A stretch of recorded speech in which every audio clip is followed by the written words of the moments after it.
You can find me on X at hashtag Kangas, Instagram hashtag Kangaroos podcast. Tonight, I'm joined by my usual AFLW correspondents, Claire Cossie and Jacinta is back tonight.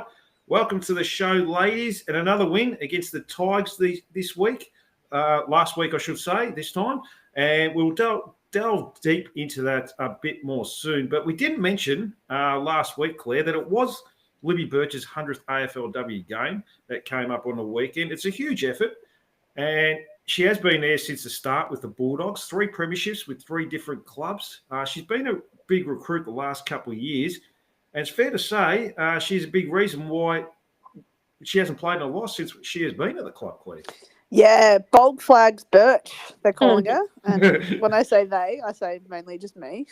Yeah, I've never heard of it before, so... I know, exactly. Well, it's all over Twitter, and if you find it, it's just attached to my handle. That's it. No, I love Birch. You know what's so funny? A couple of years ago, could not stand her. Just felt like she was a very floppy fullback, kind of played for freeze, loved a bit of a dive. She also did a bit of a drive-by on Carney once, and I think she was a part of the era where I think a couple of Melbourne players were making calls that North Melbourne players were getting car dealerships. So yes, yeah. So there's also the very famous part where she gets absolutely burnt by Sheila on the wing of Icon Park in that final against Melbourne. Do you guys remember that? I forgot about that. I've never forgotten about it. No, I've never forgotten about it because I think it was because I hate Melbourne. I don't hate them anymore, but I hated it back then. It was I think we ended up beating them by about 40 plus. Yes. And it was just an incredible passage on the wing. And Sheila, mind you, probably has like at least, to respect to Sheila, probably 5 years on it, absolutely burnt her and looped it over to Bally Eddie to score a goal, running inside goal. And it was just perfect. And it was a real FU Libby Birch. But no, she came across, she's committed to the program. I really liked the way that the North Melbourne Football Club celebrated her this week. I loved Talia Randall doing her bit of evolution of how they became friends, and I think that was really special. And yeah, I think she represents the Shinboner sort of spirit. She gets it done. She gets the job done. She's team first. And I've never felt, more safe, I guess, with her and Ferg holding that back line, like the last lines of defence, those two together. It just feels like, they're going to always halve the contest. They're always going to put their body on the line and they're always going to try and get the best result. And yeah, it's a testament to, I think, her hard work, because I think Libby would be the first one to tell you when she first got drafted, she wasn't the most talented, but she sure is the most hardworking. So, yeah, she's been great, and it was really good to see that they could get the win for our 100th game. No, she's definitely been a big part of this club last couple of years. Jacinta, were you high on the move when it initially happened? Because it sort of all came out of the blue. I think I even texted you at the time, Claire. I go, what the hell are we doing? Why are we getting this girl for? Yeah. But, yeah, I mean, were you high on the move when it initially happened? Because I certainly wasn't. No, I also wasn't. I thought she was pretty close to the end. I thought not cooked, but nearly cooked. So I guess it was probably that lasting image of, like what Claire was saying, as Sheila bursting away from her, where it's like, oh, there's no way. So, that kind of came out of the blue. And I thought, I'm not convinced we even really needed her at that point. But obviously, the coaches know a lot more than we do, because they saw a gap that I didn't even know had existed. So, no, I think in the end it was a really good recruit. But and lucky they didn't listen to any of us, because I was with you, Dean. I didn't see where she fit in at all. I thought she was going to be depth at most. So, and now she doesn't miss. So, no, she's been huge. I'm really, really glad that we ended up getting her. No, definitely. I was too. Yeah, I remember that game, that first final, and I felt like the era and our culture sort of changed when you mentioned that passage of play, Claire, where Kate Sheila did burn her, because I think it was a couple of goals difference at half time, and they were peppering the goals, and we got a sucker punch goal, and it sort of broke them as a club. Because they were red hot favourites going, for the flag that year as well. It was only a couple of years ago, 2023, and we I think the last round Brisbane out-muscled them, and then we certainly out-muscled them. I think we had over 100 tackles that game. So and I remember that game clearly, because I remember Talia Randall took big mark on her in the first half, just ragdolled her to the ground. She was just too strong for her. And Jenna Bruton let her know about it too. So, which Jenna Bruton does. But she's very much loved by her peers and by everyone at the club. She seems like a genuine, down-to-earth, humble girl who's a very good footballer. She won me over because I couldn't stand her when she was at Melbourne either, Claire. But she was competitive, and you have to admire that at the end of the day. Absolutely. Yeah, she does everything she can to win games of football for her team, plays a selfless role, and we get the best out of her as well, playing as an intercept player. So, we definitely play to her strengths, and, I'm glad she's part of the club now. She's a shin boner.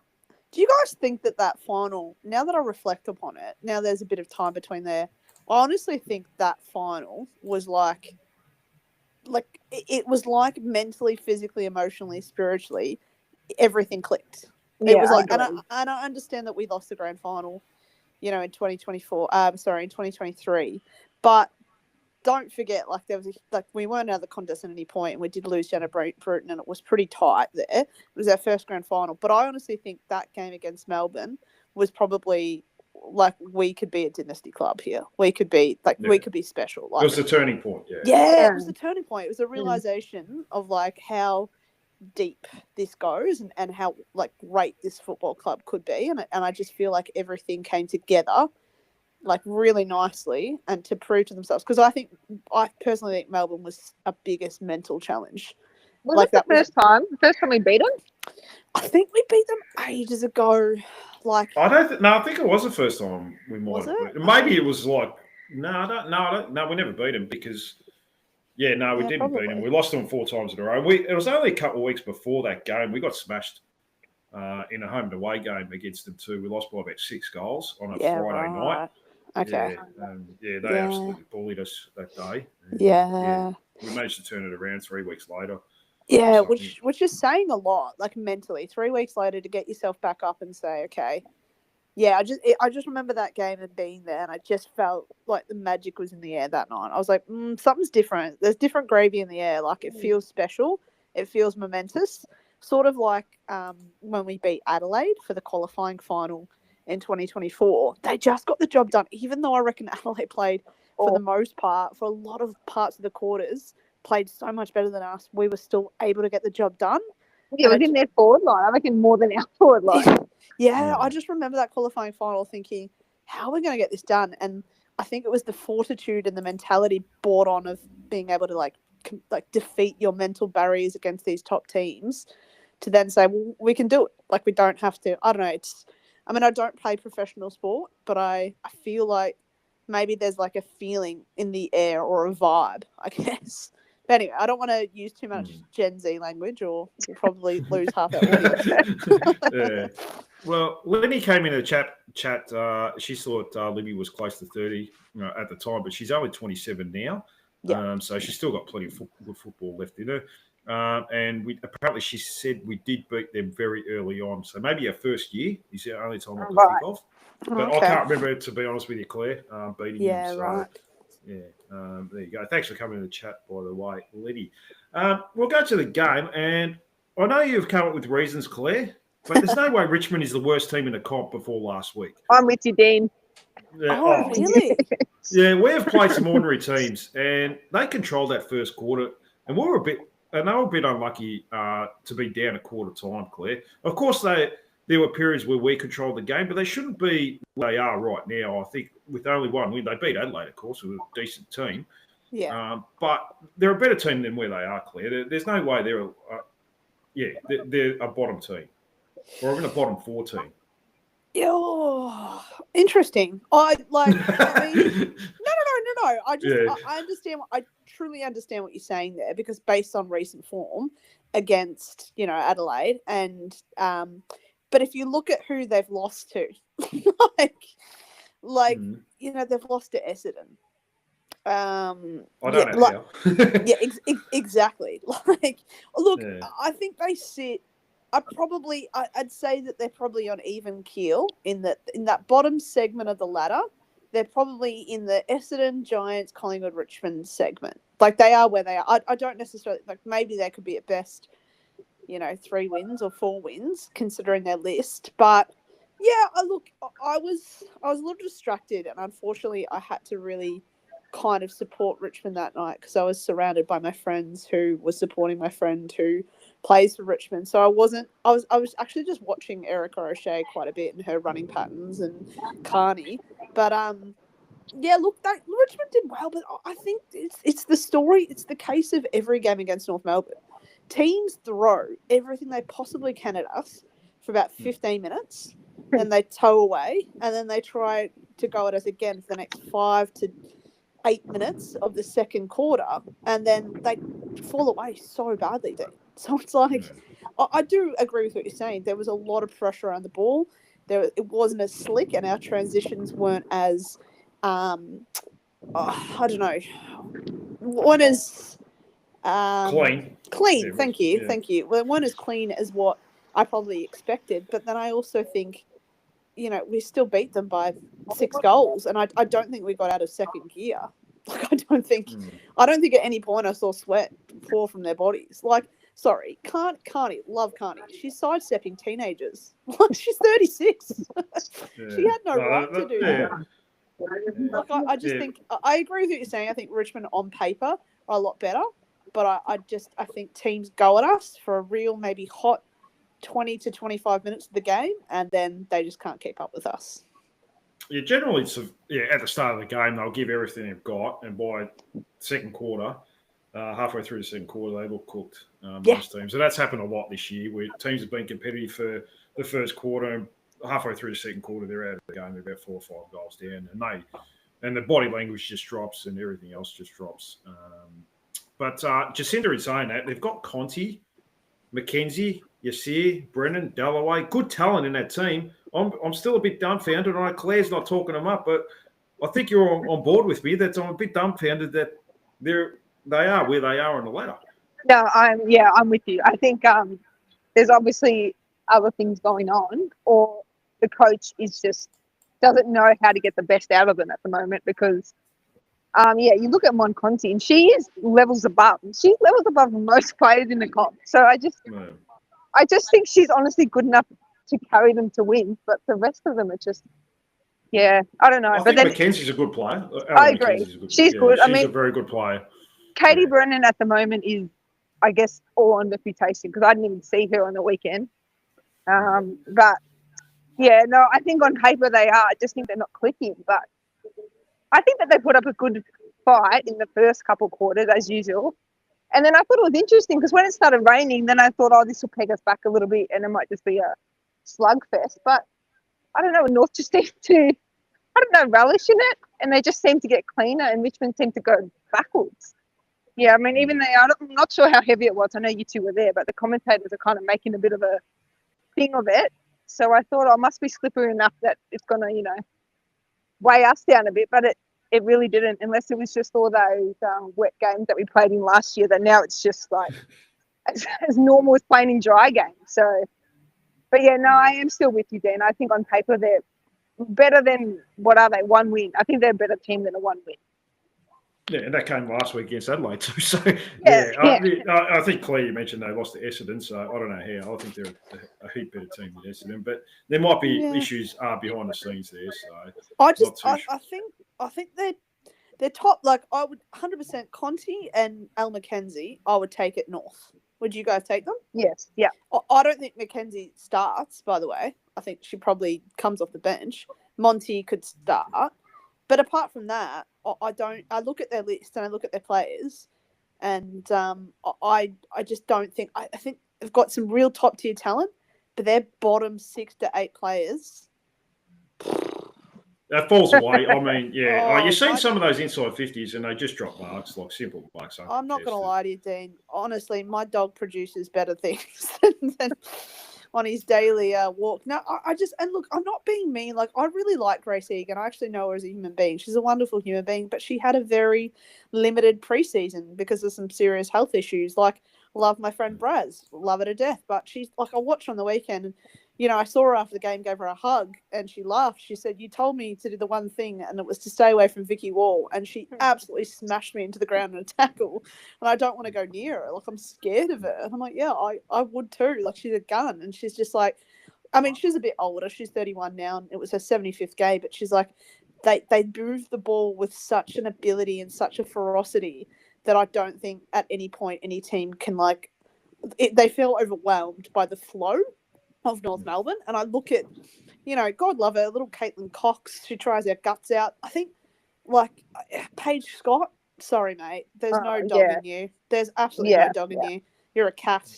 Brennan's good. I think she's got the runs on the board, and I think she leads really hard. But I just think they it doesn't help that their captain did an ACL or a PCL, Gabby Seymour, the week before, which is really sad. But I don't know. Libby Graham, Maddie Shevlin, their bottom 6 to 8 players aren't up to snuff, in my opinion. And I think if they invested in their program and maybe did some VFL, which they haven't yet, and if they did some talent pathways, do they have one Irish chick on their list? With every team. Maddie Shevlin's Irish, isn't she? Is she? I don't know. I don't think she is. I think she's... Maybe I misread that. So, but no. For a fact that the Irish program, most clubs have maybe minimum 2 to 3 girls on their list. I don't think Richmond have a single.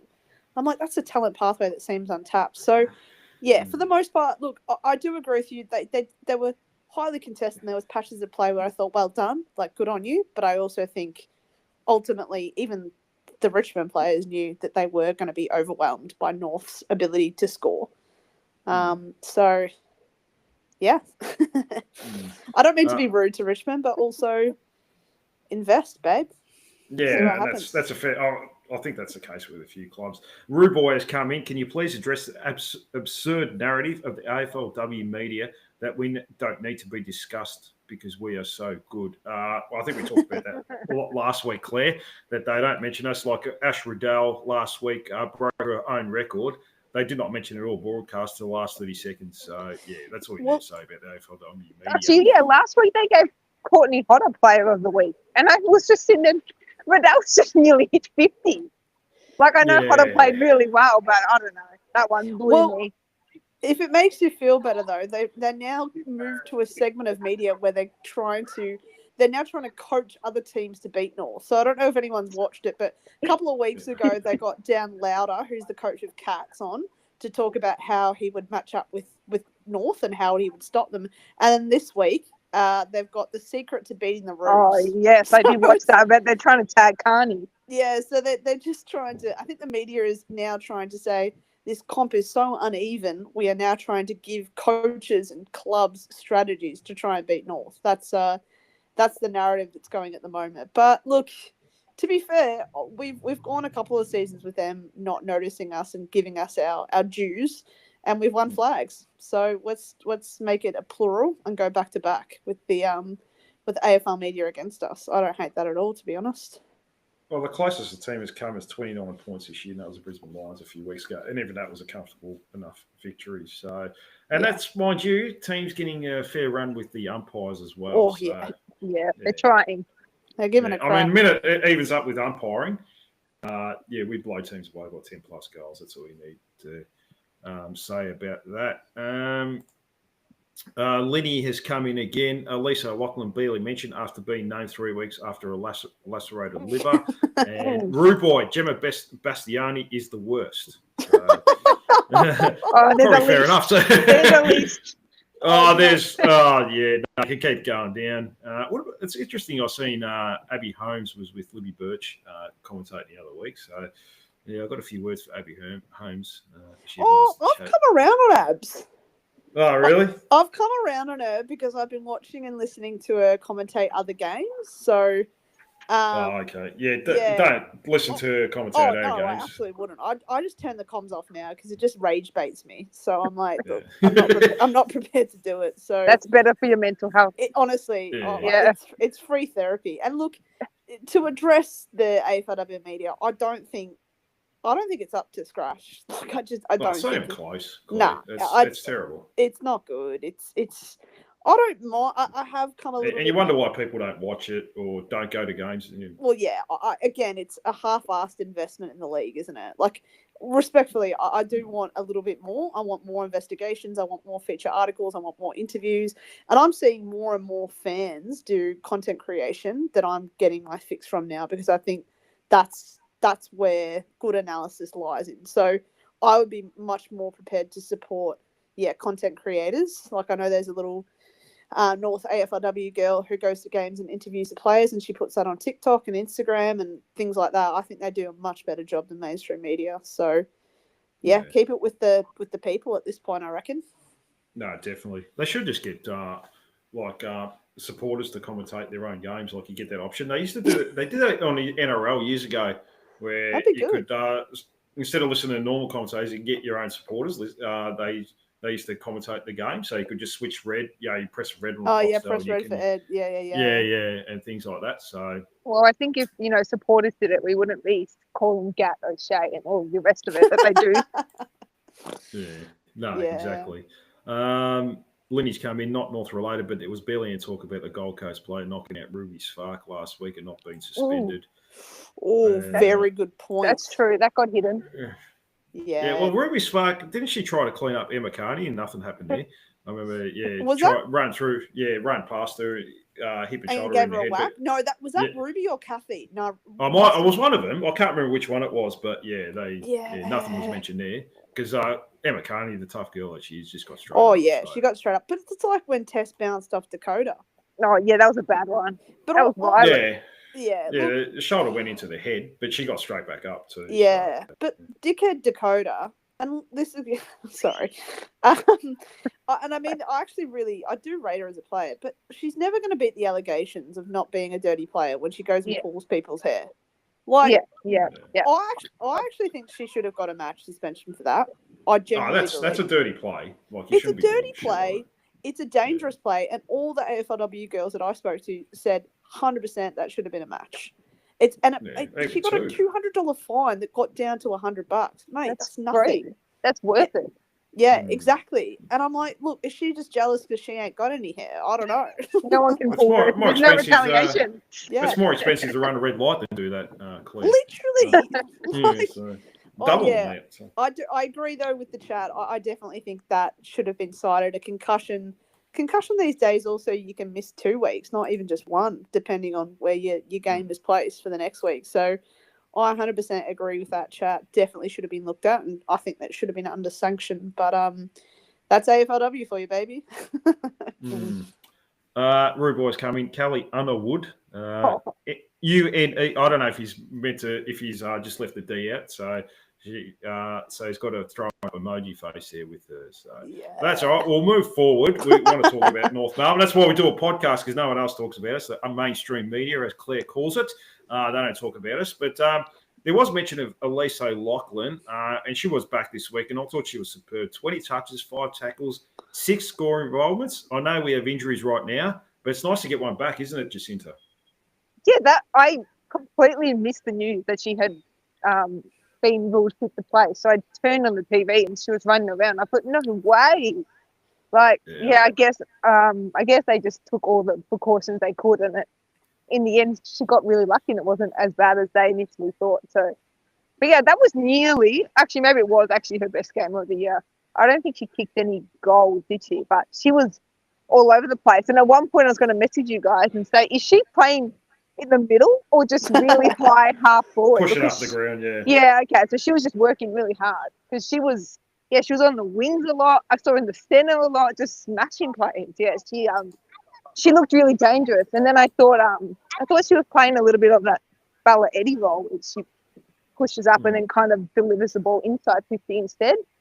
And then I thought, it's a bit odd because she's the one who's just come back from, nearly missing a whole liver. And then they've got Bella Eddie kind of, I guess, playing a little bit more of that forward pocket role. But, as usual, she was really impressive. I wonder how she's pulled up because she was smashing in just like Vicky Wall. So, I hope she's all right and she can back it up again.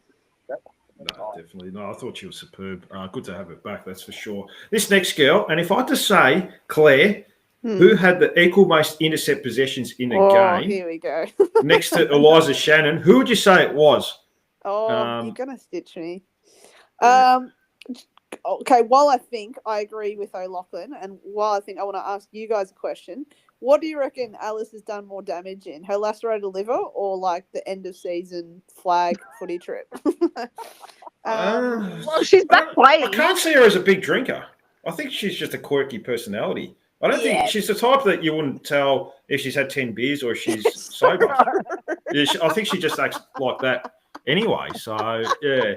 You wouldn't be able to, one of those people that you don't know if they're drunk. Yes. Yeah, they just acting, they're just normal. They're just she's quirky like that. Should be like that, I reckon. Yeah, she's a space, bit of a like lovely, love her to death, space cadet vibes. Absolutely adore the woman. Okay, who had intercepts on the ground? So Eliza Shannon, or Erica O'Shea? No. You're going to dangle this, aren't you? You're just going to dangle. Yeah. It's not a defender. Oh. Jacinta, would you like to have a crack? Yeah, Jacinta, have a crack. My guess was going to be Carney, but that's not a defender. So, let's go Craven. No. No, I don't know. Craven. You know what's really annoying? I've just tried to cheat and go on AFLW.com and I don't think there is intercepts. Like, there's not the indicator. Oh, yes, there is. Yes, there is. Ash Riddell. Oh, no way. Yeah. 37 touches, 10 intercept possessions. Not only is she getting the ball, but she's stopping the opposition as well. She goes back and defends Claire. It's not a bad effort, is it? Oh, nah. Nah. Someone said, who was it? Someone's like, Riddell's a bit flat tonight. And I was like, she's not flat. What? We just her 37 touches is flat. Jesus. Well, I think the problem is we just expect 40 plus. So where she had patches where she wasn't getting it, we're like, she's gonna get 30 plus tonight. But I mean, she stomped home with 30, 37 odd. But look, 10 intercepts is pretty crazy. I'm fascinated whether her role changed a bit in that aspect. If she was playing, I wonder. I wish I could get her running patterns where she was sitting off. Maybe if she was sitting off half back, or I don't know. That's really interesting, though. I wouldn't have picked Ash Riddell for that, but like we say, we run out of superlatives for her, don't we? Oh yeah, every week we talk her up. So she'd have to be a real chance to win the women's Brownlow this year, that's for sure. Especially when you win every game, and she's getting 40 touches a game. Yeah, it's going to be hard to pass her, but I'm sure some average player like Zippy Fish or something like that would probably win it or something like that. So getting 35 touches in the back pocket, but I can't fathom that. I put up a potential All-Stars team today, and people got into my comments about it, and they were looking at Ella Roberts and how I couldn't squeeze her in. I was like, well, her last game she went at 45% disposal efficiency. I can't put her in the team, guys. Like, I don't care if she's third in the coaches' votes. If you're a midfielder who gets 20 possessions and you're running at 45%, you're probably not gonna that's not. And unfortunately, that will on Brownlow night, which is I think that is a frustrating part of the award. Like, you've got North girls who are playing top teams. Those games should almost have more weight than West Coast playing Gold Coast. And I know that's an unfair thing to say, but do you guys know what I mean by that? Like, the skill level is different. And you know what I mean? Yeah, I guess you could say that in the men's as well. Like, if you're playing North, then you only get one vote. You don't get the three. Yeah, well, that's it. But even North, when North played West Coast, remember that game we played West Coast? We should have lost. I remember it. Lost, and it was one of the worst games of football I reckon I've ever watched. And I think it took Cam Zerha from the boundary and maybe someone else did. And we're like, okay, we are going to win. It's 52 plays 57 or something. But I'm like, who could you possibly give 3 votes to in this game? Actually, who did get them? Actually, the Cheezel. Anyway. I actually think Simpkin would have got one because I think he did some all right things that game as well. He seems to pop up in Western Australia. Yeah. But, I just think that games have more weight and significance depending on the talent on the park, is my opinion. That's why I think Brownlow is very flawed system. But anyway, look, we're not here to solve that tonight. No, that's it. I know we have injuries right now, but it's that second tier that is really stepping up. Eliza Shannon was outstanding again. Jacinta, 10 intercept possessions, like I mentioned, with Ash Riddell, 5 tackles, 5 score involvements as well. She's a very good player. She plays on the best mid-side forward in opposition some weeks. Like Chloe Malloy kept her scoreless. The week before. Pretty good player, isn't she? Yeah, one of those underrated heroes of the back line, I guess. I thought last week she had some moments that frustrated me a little bit, but I think it's just because I guess she set a high standard for herself this year. So when she made a couple of turnovers, I just thought, what's going on? But yeah, this week, perfect again, back to her best. Yeah, she's actually holding down a really good spot down there. And I think it means that Ferguson can push up a little bit more as well. I saw her up.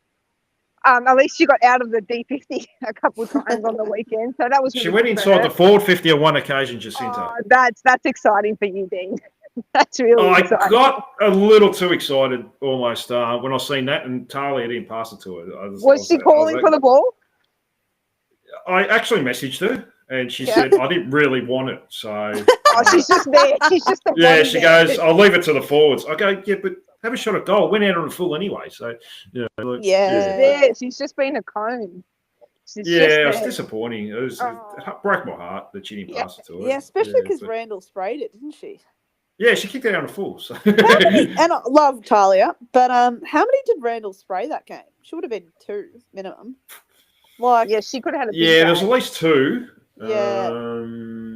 She's got a I mean, it's like the driving range or playing golf. Like every time I go up, I don't know where this ball is going to go. Yeah. Sometimes it goes straight, sometimes it goes to the right, sometimes it goes to the left. It feels like that with her. Like it could just go anywhere. Yeah. You're hoping it just goes through the middle. Yeah. I think she mentally talks herself out of some set shots, whereas I like her when she's got the ball in hand and running with it. And I think if you look at a lot of North goals, she either takes them in the square and goes back, or she's on the hop and she's got the ball over the top or something. So I think there's something in that. Like I think it's taking the mental edge off having to go back and kick the set shot, where she likes just. Yeah, it's interesting. But that's another reason why I think we destroyed Richmond as well, because if Talia kicks another 2 goals, that blows out to like a 45-plus lead, and she could have easily kicked it. I think we had some chances go begging there. But, look, our goal spread is insane. We have like Bogue, Randall, and I think Garner all in the top 3 of like the leading goal kickers. So that's the crazy thing about how talented we are at the moment. Like there's just so many avenues to goal. Like, okay, you're going to shut down Bogue, but you still got to, attend to Garner and Sheila and Randall as well, which is pretty nice thing to have, isn't it? Nice problem. Do you reckon that our defence could handle our forward line? Oh, great question. Like at training, who wins those battles?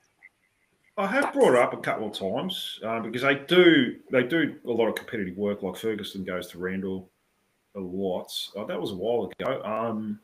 So it does get quite competitive, they said, but it brings out the best in each other on the weekend as well. So, it's a good question. Like if Ferguson really played on Randall, I think if Randall gets a run and jump at the ball, she tends to mark everything. But Ferguson's a very smart footballer too. She's got good body on body as well, Ferguson. Yeah. She's very smart. She'll know her strengths, so she'll try and get into a bit of a wrestle with her. Yeah. And Libby Birch is a very good intercept player as well, very smart. It's a good question. I don't think they're quick enough though. I watched them. Did you watch that massive bomb that Vicky Ball launched into inside 50 and Randall got over the top and they were running forwards? I just think with Bogue being as quick as she is, with Vicky Wall to attend with, I just don't think our back line, like God bless, Eliza Shannon and Emma Carney, 36 years old. Like I reckon our forward line would run our back line off their legs. Well, you got Erica O'Shea's pretty quick. Yeah. She's about the only one. Ferguson's not. She's actually a lot quicker than she looks. She is.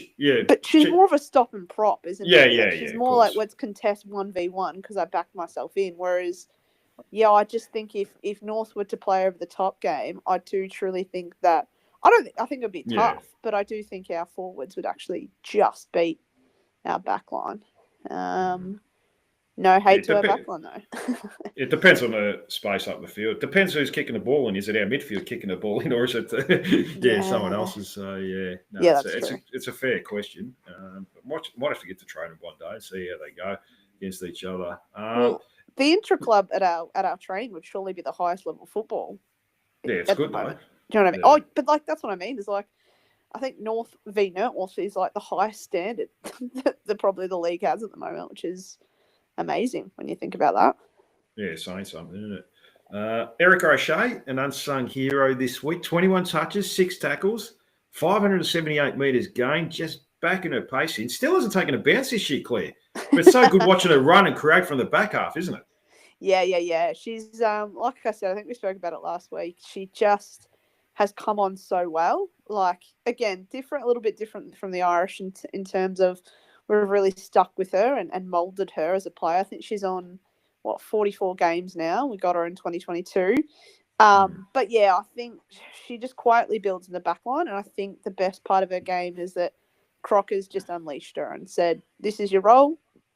We back you in, all confidence. Play to your natural ability." And yeah, she's been wonderful to watch. I think her meters gained is insane as well. It just kind of slowly creeps up every game, and I'm just having a look at her disposal efficiency if I can get that up somewhere. But yeah, she's in terms of her career and her season average, she's up on every indicator. Like she's gotten better on every indicator, which is great. So yeah, phenomenal woman. I'm not shocked she's part of our Irish quartet. So yeah, pretty happy with her this year, and I think maybe all her trips away and her Gucci and all her abs and her workouts is obviously paying off in the field, isn't it? No, definitely. Yeah, her washboard abs. Yeah, that's the core strength. Must be the key. Well, she's got good balance, that's for sure. She never goes to ground in the contest. No. Very good, very smart footballer for a girl that's only picked up the game, a few years ago. Yeah. Yeah, she's definitely come a long way. I'm going to save Jacinta's favourite, Jenna Bruton, and losing Taylor Gatt, and we managed to just have Jenna Bruton playing on the wing. Doesn't get the kudos she deserves. 70 disposals, 4 tackles, just goes about her business. Took some really nice marks for an undersized player. Just a gun, isn't she, Jacinta?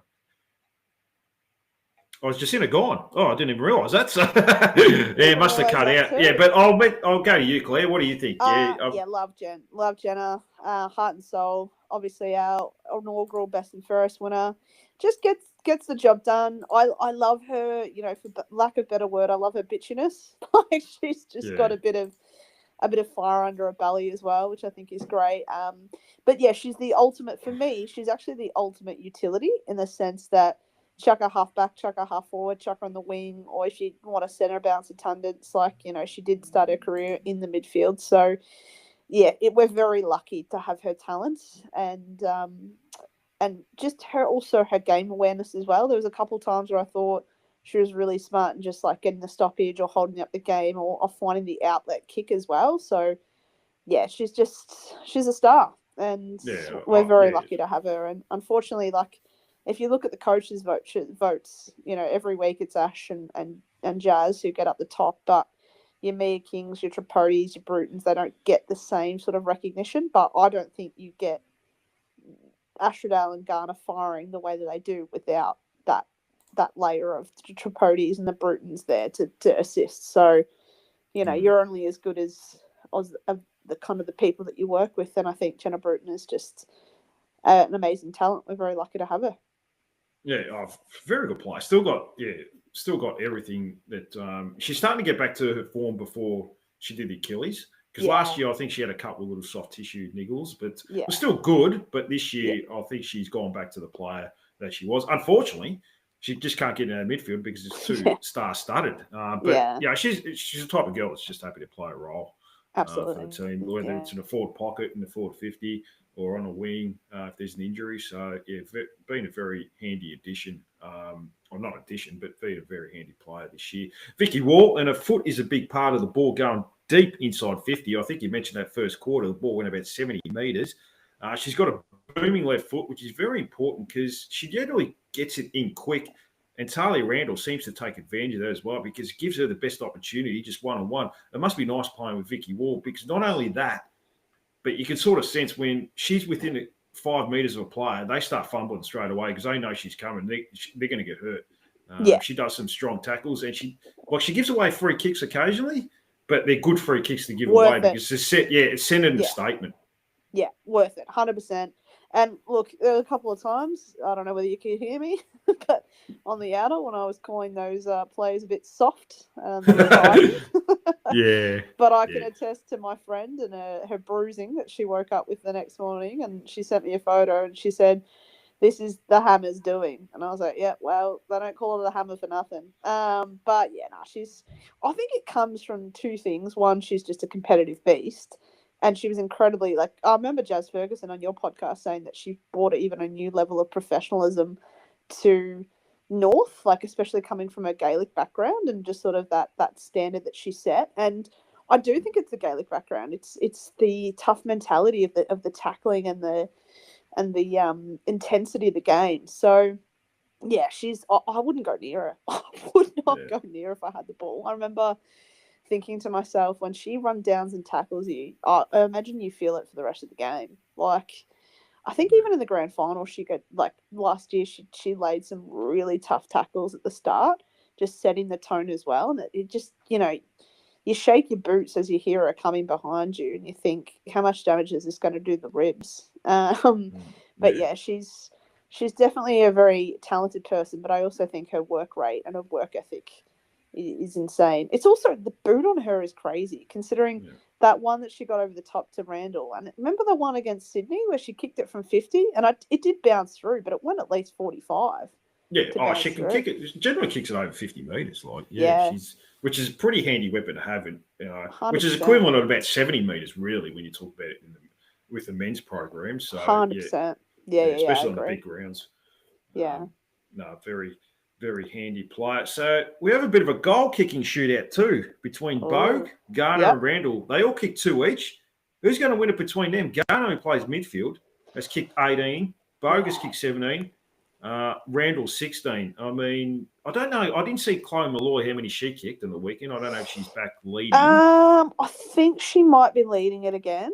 But let us have a look. Yeah, she's leading it again. So we've got Garner's. I mean, Garner playing midfield and kicking that many goals is outrageous. I mean, just talk about that. I mean, it's a crazy stat from Garner, though, isn't it? Because if there's any other player in a comp, like someone from Hawthorn or Swans, you'll probably never hear the end of it, Claire. Well, yeah, there'll be posters up. There would be statues erected. No, I definitely think that, again, we speak about it. The humbleness of Garner is that, she doesn't want the praise and the highlights. She's just happy to play a role. But I do think, 30 with 2 goals in a 50-point margin, and then she's just, I mean, she did start her career as a forward. She obviously played for Collingwood and kicked the first ever AFLW goal. So she has that natural instinct when she is forward and she's got some clean possession. She will have a ping, and realistically, you wouldn't want the ball in anyone else's hands, to be fair. But it'll be fascinating to see what we do against Adelaide next week, because I don't know how they're going to match up on us in terms of, I know their backline is a little stretched at the moment. So I can see Bogue maybe getting off the chain a bit in terms of her speed. I don't think Adelaide can match their speed. So I think she might be able to get on the back of 1 or 2 next week and maybe jump Garner. But look, you wouldn't want to bet against Garner, would you? No, definitely not. So if you had to take a guess who's going to win a goal kicking between those three, who do you think it could be? I mean, it's a tough one to call, isn't it? It is a tough one to call because it actually comes down to fitness as well. So we got who? Adelaide this week. St Kilda and Saints, Hawthorn. and then Hawks. You know what? What's Randall on again? What did you say 16. Randall's on? 16. I think she'll have the most shots, but I think she's a chance to spray a few of them too. Yeah, well, that's the problem. But it is her.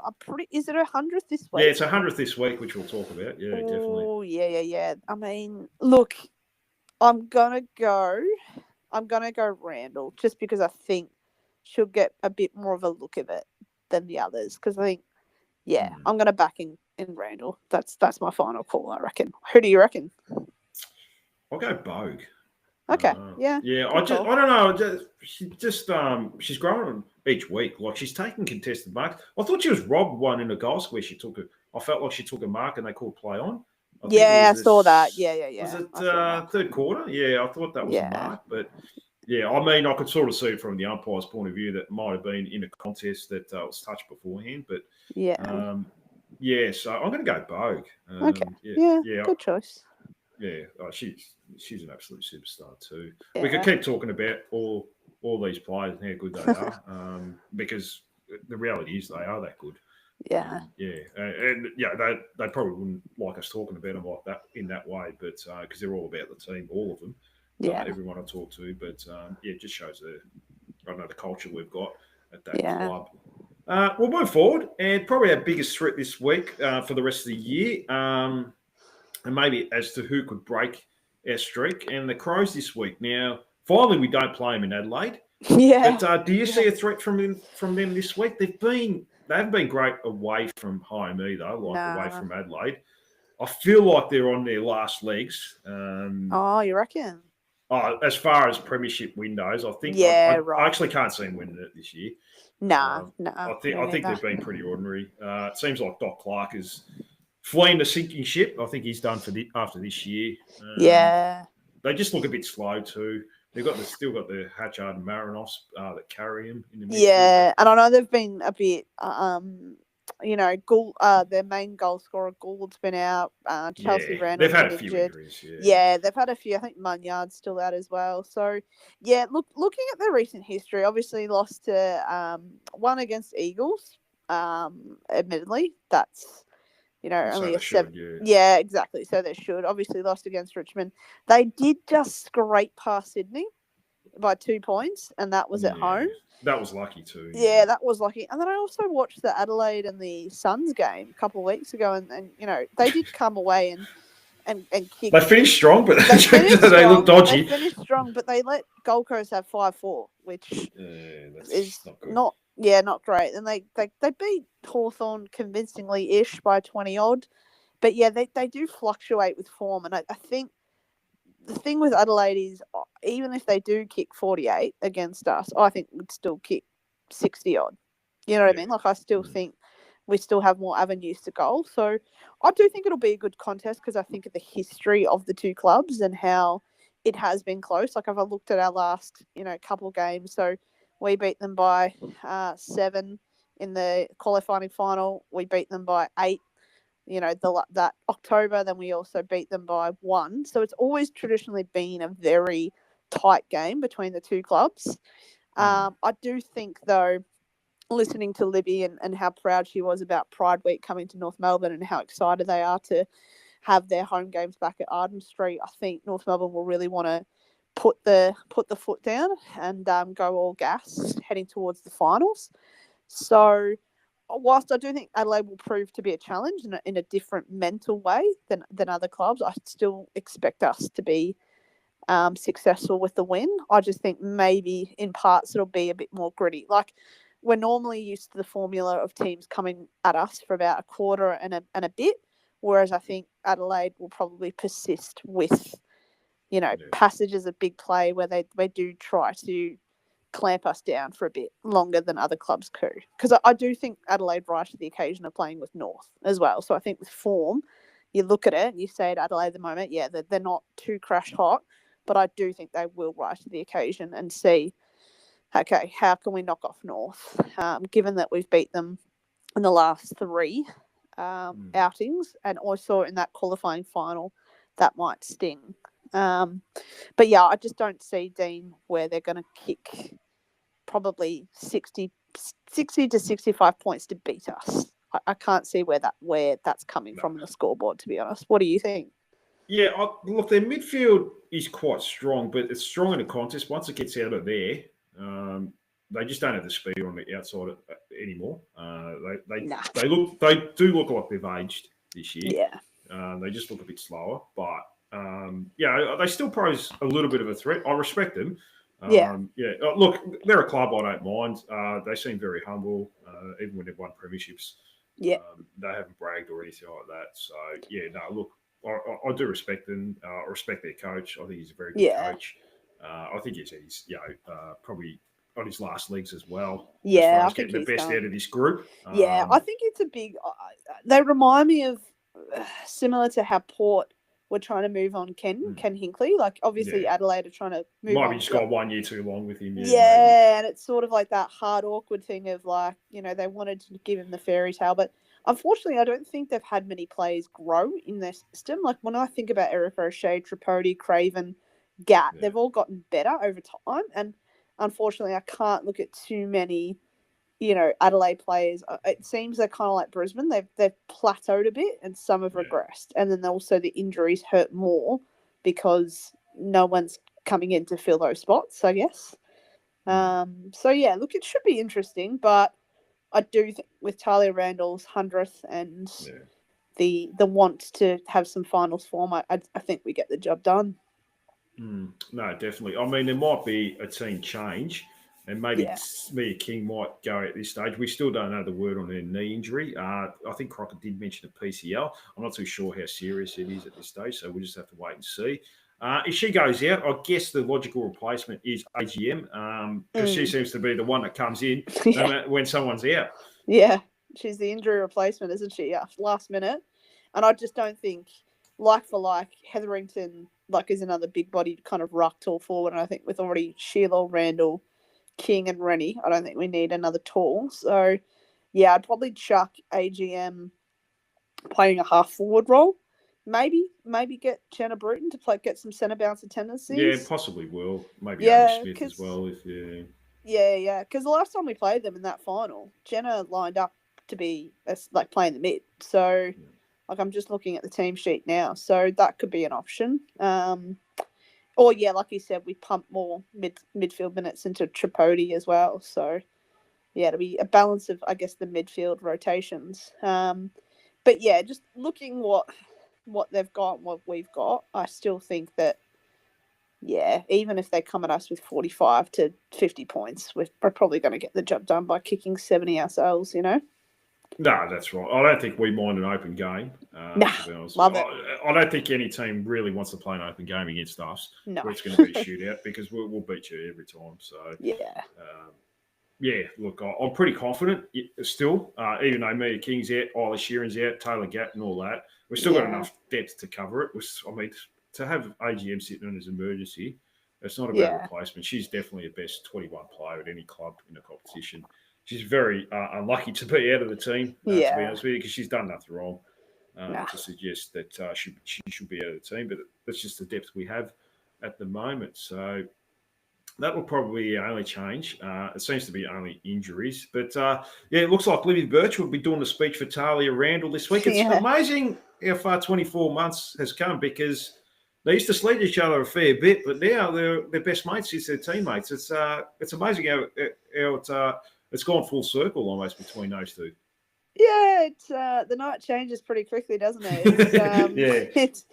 It is. Yeah, it's. I mean, it's really nice. It was really nice to see Randall get up there and give that speech, and you could tell the genuine, emotional kind of overflow that she had. Yeah, and the love and the care and the kindness as well. So, I've always loved sport. It's probably been one of the loves of my life, and I love the stories behind the people as well. And so I think it's really beautiful when, I guess, you go from enemies to best mates. That's quite a rival story into then nearly sharing your 100th, but sharing a flag together at a club as well, I think is a long life kind of core memory that you keep. So yeah, it's one of those things that I guess in my mind, I don't know about you, Dean, but I find forwards and backs being best mates, it's an unlikely friendship. It's like seeing a giraffe best friends with like a pig. It's kind of weird. You don't often, but I guess maybe because they play on each other at intra clubs or training, maybe they do spend more time together. But you would have thought your best mates would be, in the same line as you. I don't know. If you're a bowler, are you best mates with the bowler or are you best mates with the batter? You know what I mean? It's, I guess, do you know what I mean? I couldn't stand bowlers. So. That's so. And so you're a batter, yeah?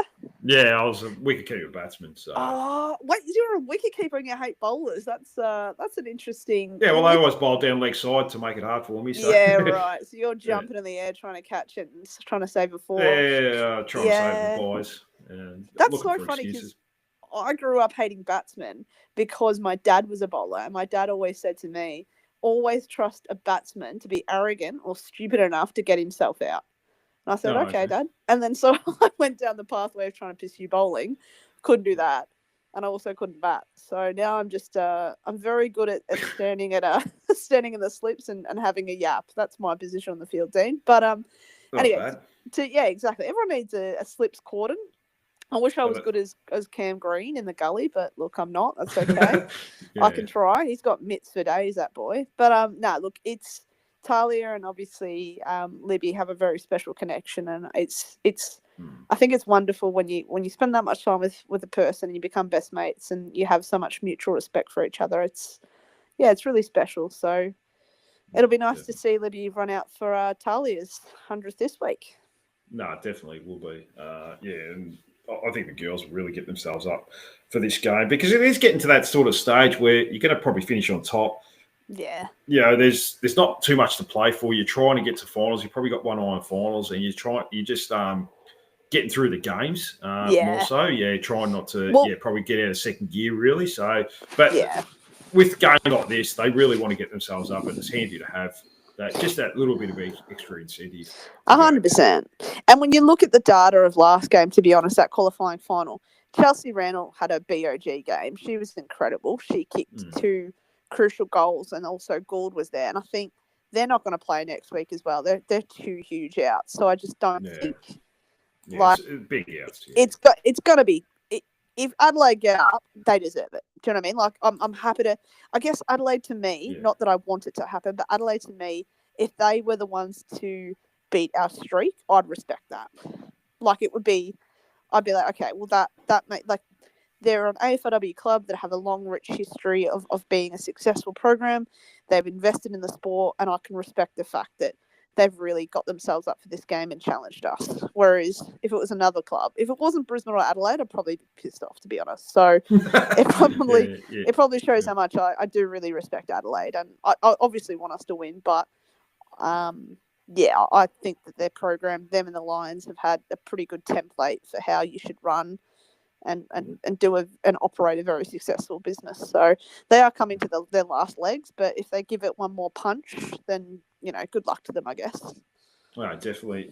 In saying all that, Claire, what's your final prediction for this game? North by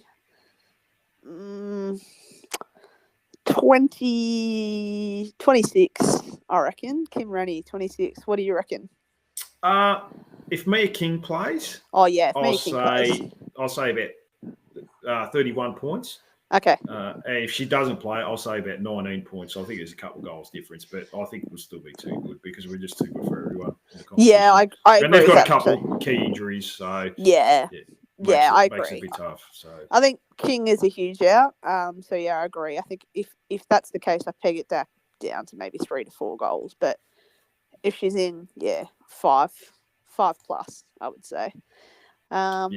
But yeah, it should be interesting. I hope Adelaide come out with a bit of fire in the belly, and I hope, because not only is it good for the game itself, it's also good for North to be challenged, I guess, especially at this stage of the season. Like, it would be really good for our strategic planning for finals to throw some spanners in the works and see if there are any weaknesses, and if there are things that we need to work on. Then we need to work on them pre-finals, as opposed to getting caught out in that. But we'll see, I guess.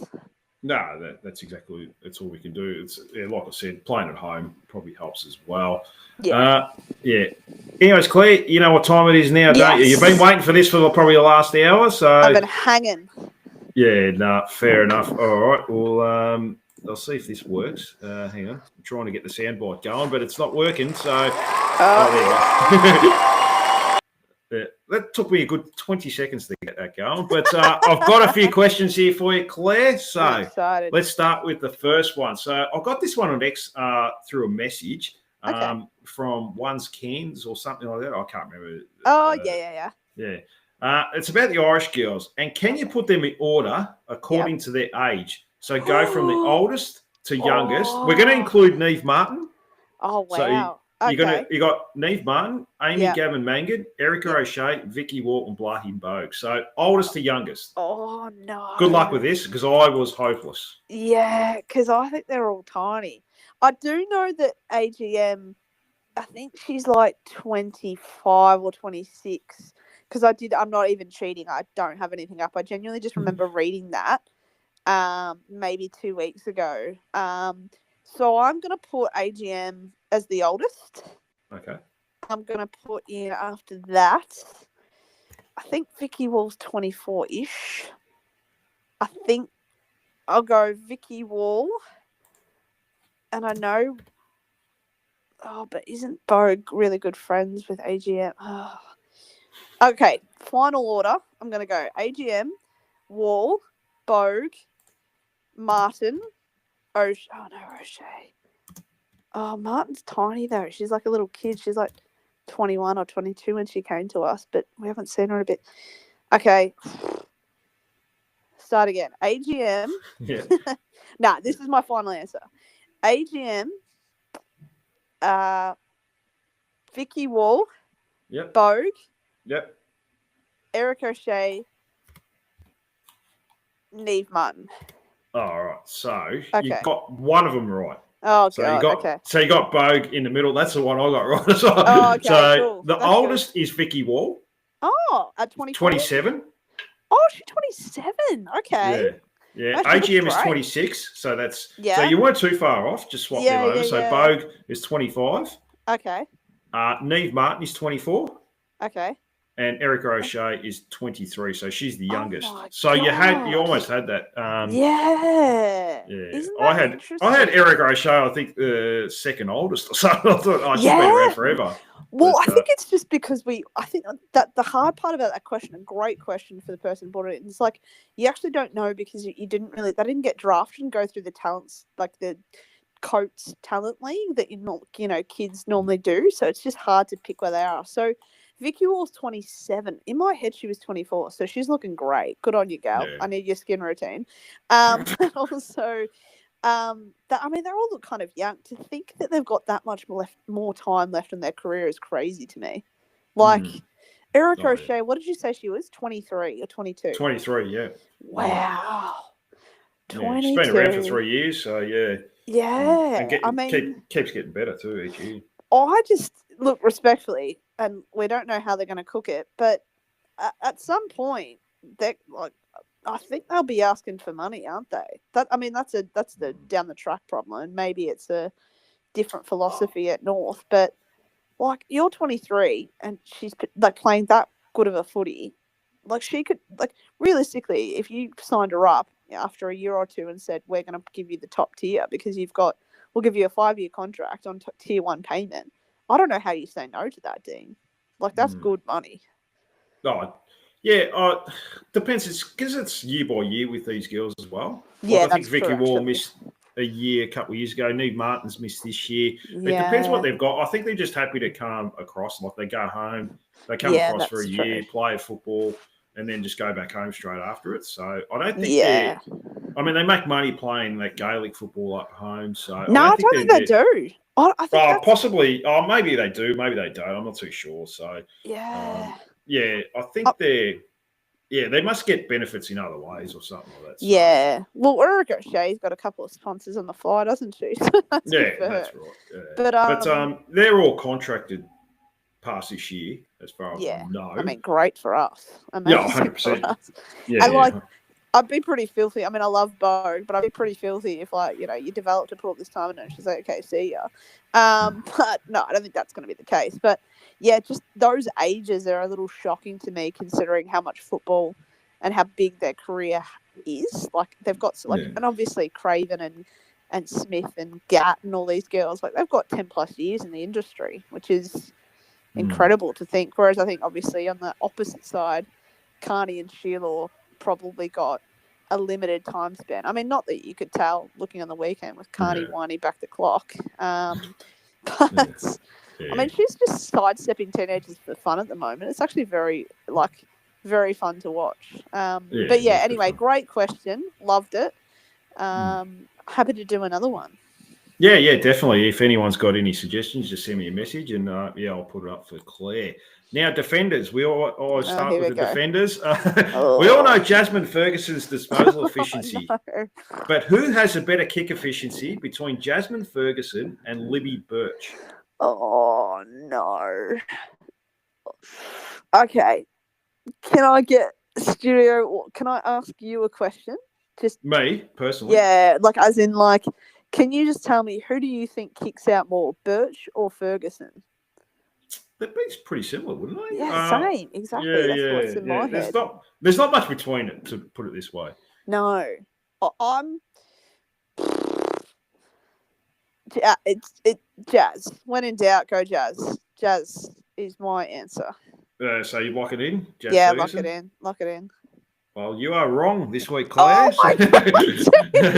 Libby Birch, 77.4%. Jasmine Ferguson, 75%. So, Oh no, I knew you'd do that. I knew it, but I was like, nah, go Jazz. Oh, you know what? Fair enough. Let it roll. I think we're on a streak with that question anyway. I'm like 0 from 10. So it's good to have a streak for that. Yeah. All right, we'll go to the next one. So another defenders question. Who has had more time on ground this year between Eliza Shannon and Tessa Boyd? Oh, great question. Oh, I've got to go Shannon, I'd say. Just because Boyd's a little bit newer. And I think Shannon's a little bit more versatile in her capacity. So I'm going to go Shannon. Yep, that's locked in. Yeah, that's locked in. Well, you're correct this time, Claire. So Yes. Eliza Shannon, 78.7% time on ground. Nice. Tessa Boyd, 72%. Oh, okay. So not a lot. No, Not a lot about between 6%. them. So it's probably is considering how long the game goes forward. So 72%. So it's 6 minutes less out of 100 minutes. So Yeah, it's probably not a lot when you think it's not about too it. much. All right, so we all know how many goals Jasmine Garner has kicked this year, but who has kicked more behinds this year between Jasmine Garner and Ash Riddell? Oh, So we're going to the midfielders now. yeah. I think.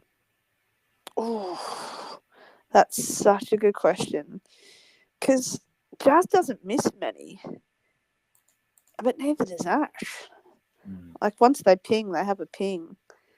I'm not going to go against the GOAT, but then it's hard to go against Riddell. So it's who has the most points this year? That's the question. Yeah. Who's kicked the most behinds? I'm only going to say Jazz because she probably have more. Remember that point she kicked? Yeah, I'm going to go Jazz. I think just because sheer volume of her having more pings than Riddell. So I'm going to lock in Garner. You're correct. I was trying to double bluff there, Claire. Yeah, I knew that. I was like, you know what? It's Garner's got to have more just for pure. She has more shots on goal than Riddell. She's only kicked 3 behinds, 18 goals, 3. Riddell's kicked 2 behinds this year. So okay, yeah. So interesting. I thought, maybe she might get thrown off, but nah. She knew what she was talking about. Yeah, I'm committed. All right, we'll go to the wingers now. So who has more spoils this year in total between Tess Craven and Amy Smith?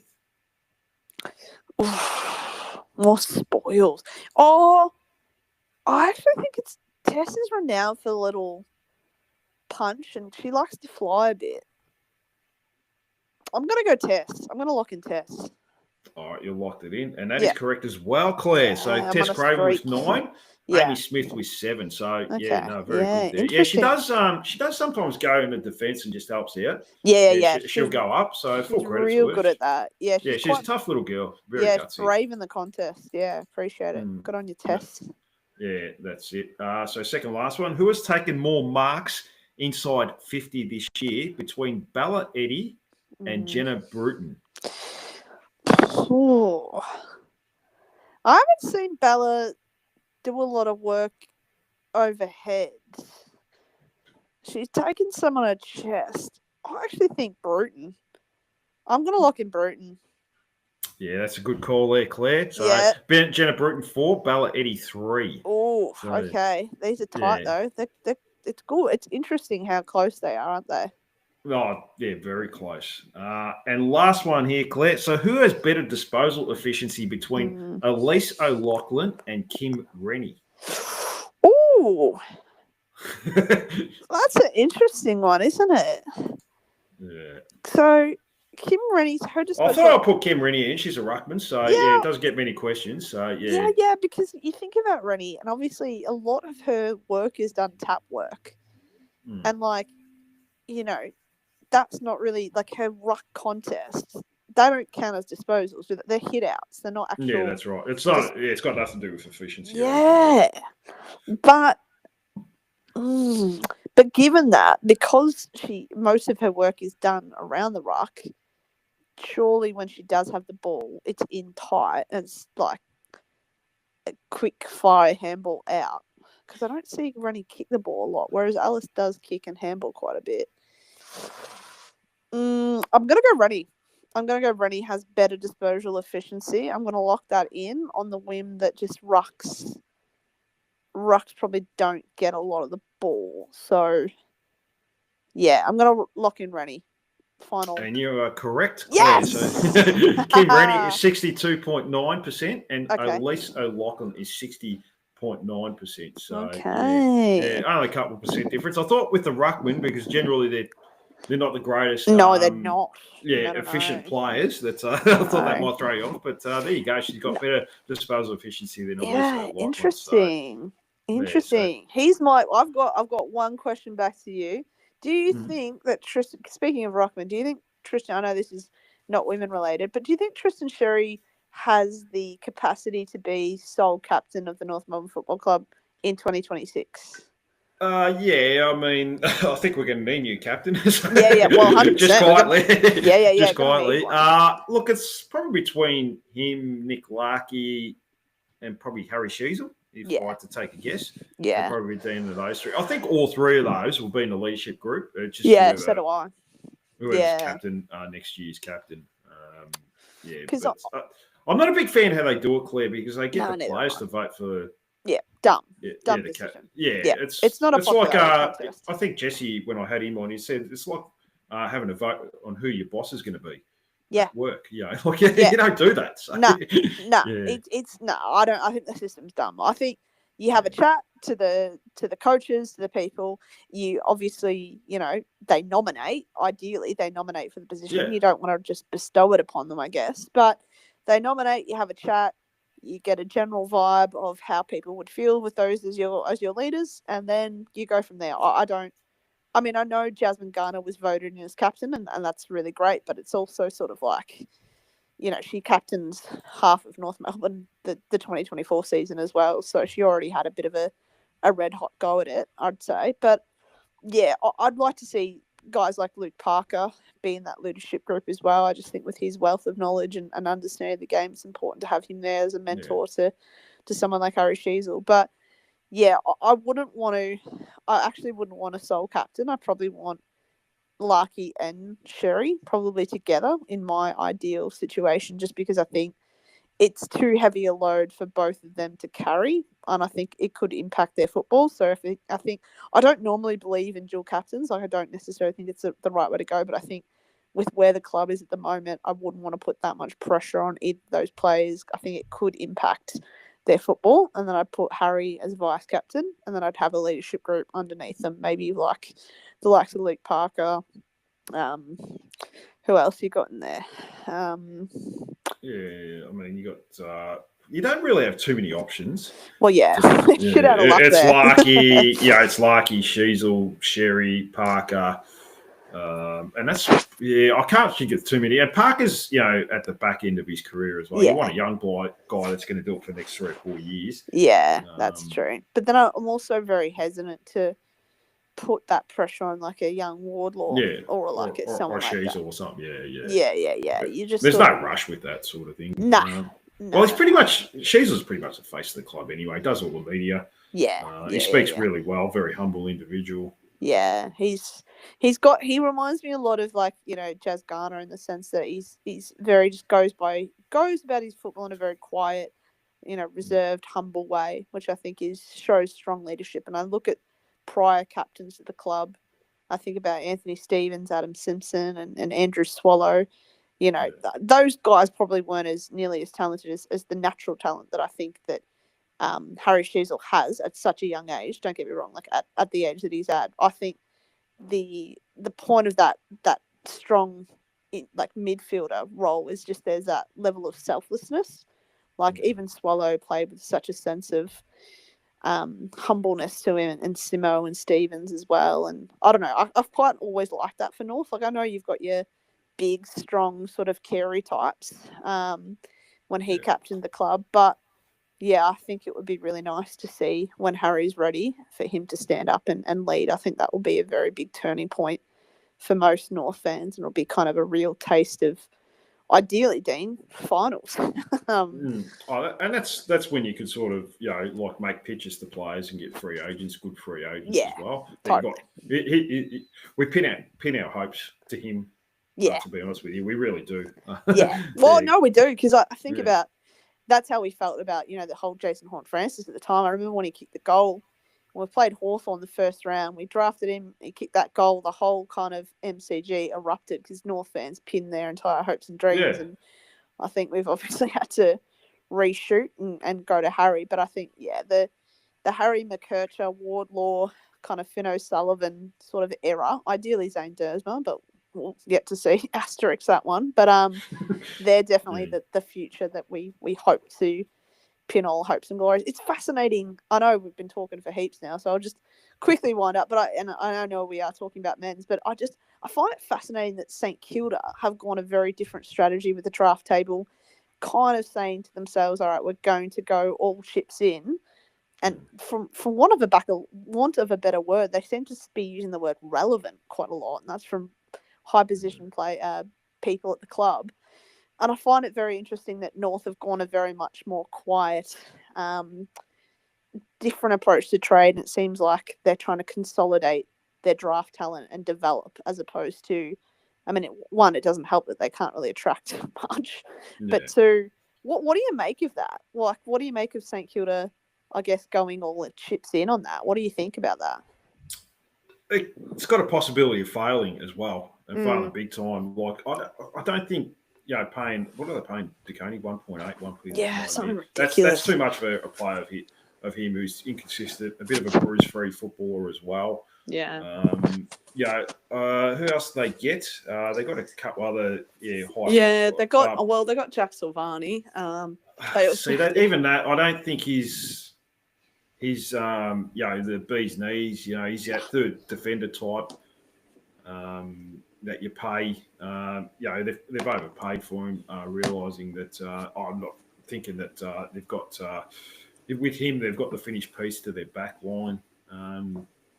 Did they get a midfielder? I can't remember now. I don't think they did. Well, they signed Nas for 2 years. Yeah, that was the big one. Yeah, that was. They got Sam Flanders, didn't they? So yeah, that's right. Yes. Look, they kind of need a player of his quality. Yeah. He's got a bit of outside skill.